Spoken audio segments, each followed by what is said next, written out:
అసలు మన శక్తికి మూలం ఎక్కడుంటుంది? మన ఆలోచనలని, మన ఫీలింగ్స్ని, వీటన్నింటినీ కంట్రోల్ చేసేదేంటి? రండి, ఈరోజు మనం మన శరీరంలో దాగి ఉన్న ఒక రహస్య శక్తి కేంద్రాల గురించి తెలుసుకుందాం. అవే చక్రాలు. మనలోని ఆ ఇన్నర్ ఎనర్జీ మ్యాప్ని ఇప్పుడు చూద్దాం.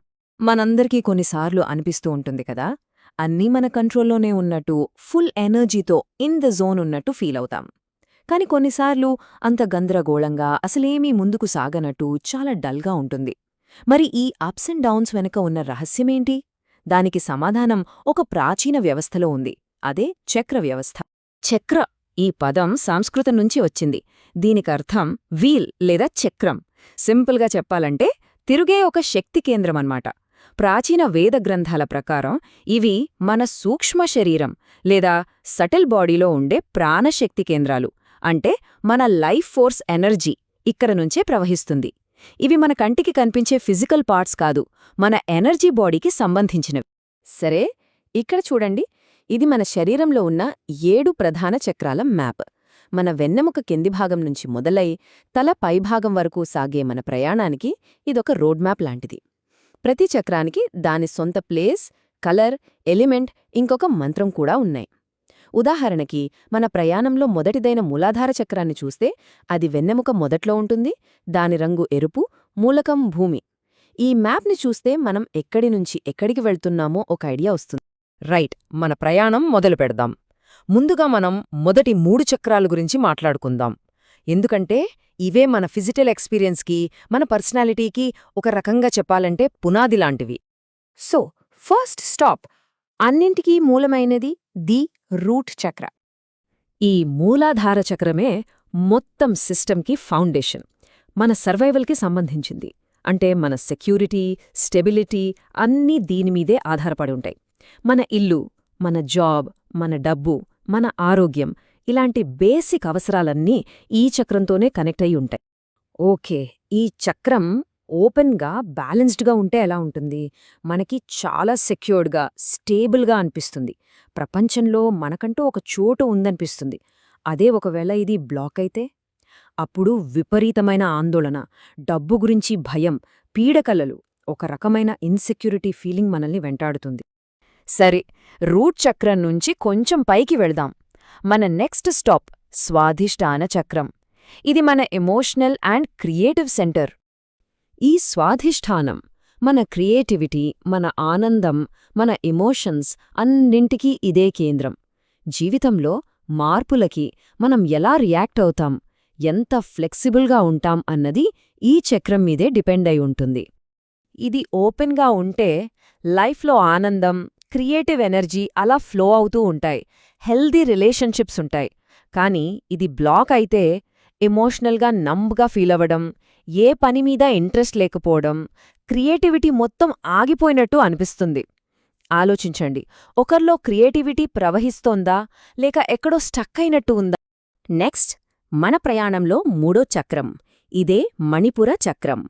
ఇది మన పర్సనల్ పవర్కి, మన కాన్ఫిడెన్స్కి సెంటర్.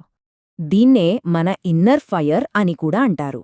ఎందుకంటే మన విల్ పవర్, మన సెల్ఫ్ ఎస్టీమ్ అన్నీ ఇక్కడ్నుంచే వస్తాయి. మనమొక నిర్ణయం తీసుకుని దానికి కట్టుబడి ఉండాలన్నా, మన లక్ష్యాల్ని చేరుకోవాలన్నా ఆ పవరంతా ఈ చక్రం నుంచే వస్తుంది.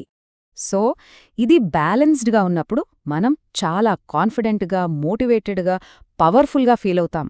అదే ఇది బ్లాక్ అయితే లో సెల్ఫ్ ఎస్టీమ్, పనులను వాయిదా వేయడం అంటే ప్రోక్రాస్టినేషన్, కొన్నిసార్లు డైజెస్టివ్ ఇష్యూస్ కూడా వస్తాయి. ఓకే, ఇప్పటిదాకా మనం చూసిన 3 చక్రాలు మన ఫిజికల్ వరల్డ్కి, మన వ్యక్తిత్వానికి సంబంధించినవి. ఇప్పుడు మనం ఒక చాలా ముఖ్యమైన పాయింట్కొచ్చాం. అదే హృదయ చక్రం. ఇది కింద ఉన్న 3 చక్రాలని, పైన రాబోయే 3 చక్రాలని కలిపే ఒక బ్రిడ్జ్ లాంటిది. చాలా కీలకమైనది. అవును, దీన్ని ఫిజికల్ ఇంకా స్పిరిచువల్ వరల్డ్స్ మధ్య ఉన్న ఒక బ్రిడ్జ్ అని ఎందుకంటారంటే, ఇది మనల్ని నేను, నాది అనే ఆలోచనల నుంచి మనం, అందరం అనే భావన వైపుకి తీసుకెళ్తుంది. మన వ్యక్తిగత ప్రేమను విశ్వప్రేమతో కలుపుతుంది. ఈ అనాహత చక్రం ఓపెన్గా ఉన్నప్పుడు మనలో అన్కండిషనల్ లవ్ అంటే బేషరతు ప్రేమ, సానుభూతి, క్షమించే గుణం, శాంతి, అందరితో ఒక కనెక్షన్, ఒక వన్నెస్ ఫీలింగ్, ఇవన్నీ సహజంగా వస్తాయి. ఒక్క మాటలో చెప్పాలంటే హృదయం తెరుచుకుంటే ప్రేమని ఫ్రీగా ఇవ్వగలం, తీసుకోగలం. అదే క్లోజ్ అయితే ఒంటరితనం, పగ, ద్వేషం, ఇతరులను నమ్మలేకపోవడం, క్షమించలేకపోవడం ఇలాంటి సమస్యలన్నీ ఎదురవుతాయి. సరే, ఈ బ్రిడ్జ్ దాటి ఇప్పుడు మనం పైకి వెళ్దాం. పైనున్న 3 చక్రాలు మన హయ్యర్ కాన్షియస్నెస్కి, మన స్పిరిట్ వాయిస్కి సంబంధించినవి. ఫస్ట్, గొంతు దగ్గర ఉండే విశుద్ధ చక్రం. ఇది మన కమ్యూనికేషన్కి, మన నిజాన్ని మనం మాట్లాడటానికి సంబంధించింది. ఇది ఓపెన్గా ఉంటే మనం చెప్పాలనుకున్నది క్లియర్గా, నిజాయితీగా చెప్పగలుగుతాం.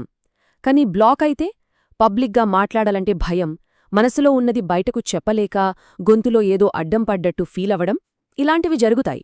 దానిపైన మన కనుబొమ్మల మధ్యలో ఉండేది ఆజ్ఞాచక్రం లేదా థర్డ్ ఐ. ఇది మన ఇంట్యూషన్కి, మన విజ్డమ్కి సెంటర్. ఇది ఓపెన్గా ఉంటే మన ఇన్నర్ వాయిస్ చాలా క్లియర్గా, నమ్మదగినదిగా ఉంటుంది. అదే బ్లాక్ అయితే అంత ఫాగీగా, కన్ఫ్యూజింగ్గా అనిపిస్తుంది. ఓవర్ థింకింగ్లో ఇరుక్కుపోతాం. ఇక ఫైనల్గా మన ప్రయాణంలో చివరి చక్రం, తల పైభాగంలో ఉండే సహస్రార చక్రం. దీన్నే క్రౌన్ చక్ర అని కూడా అంటారు. ఇది మనల్ని యూనివర్సల్ కాన్షియస్నెస్తో కనెక్ట్ చేస్తుంది. ఇది ఓపెన్గా ఉన్నప్పుడు ఒక రకమైన స్పిరిచువల్ కనెక్షన్, ట్రాన్సెండెన్స్ అనుభూతి కలుగుతుంది. అదే బ్లాక్ అయితే స్పిరిచువాలిటీ మీద నమ్మకం లేకపోవడం, తీవ్రమైన ఒంటరితనం, లైఫ్కి మీనింగే లేదన్న ఫీలింగ్ వస్తుంది. సరే, ఇప్పుడొక ప్రశ్న. కింద రూక్ చక్రం నుంచి పైన క్రౌన్ చక్రం వరకు ఈ 7 చక్రాలు బ్యాలెన్స్డ్గా, ఓపెన్గా ఉంటే అప్పుడేం జరుగుతుంది? ఇక్కడే మనం కుండలినీ జాగరణ అనే ఒక అద్భుతమైన కాన్సెప్ట్ గురించి మాట్లాడుకోవాలి. కుండలినీ జాగరణ అంటే ఏంటంటే, మన వెన్నెముక కింద మూలాధారంలో నిద్రపోతున్న ఒక పవర్ఫుల్ ఎనర్జీ మేల్కొంటుంది. అది మేల్కొని పైకి ప్రయాణిస్తూ, ఒక్కో చక్రాన్ని శుభ్రపరుస్తూ, వాటిని ఛేదించుకుంటూ పైకి వస్తుంది. ఈ ఎనర్జీ ఫ్లో మనకు సంపూర్ణ ఆరోగ్యాన్నిస్తుంది. చివరికి అది సహస్రారాన్ని చేరినప్పుడు జ్ఞానోదయం లేదా సమాధిస్థితికి దారితీస్తుంది. ఇదే ఈ ప్రయాణం యొక్క అల్టిమేట్ గోల్. చూసారుగా, ఈ చక్ర వ్యవస్థ అనేది మనందరి లోపల ఉన్న ఒక ఎనర్జీ మ్యాప్. ఇదొక గైడ్ లాంటిది. ఈరోజు మనం తెలుసుకున్న విషయాలను బట్టి మనలో ప్రతి ఒక్కరి ప్రయాణం ఎక్కడ మొదలవ్వాలి, ఎక్కడ ఎక్కువ దృష్టి పెట్టాలి, ఇది ఖచ్చితంగా ఆలోచించాల్సిన విషయం.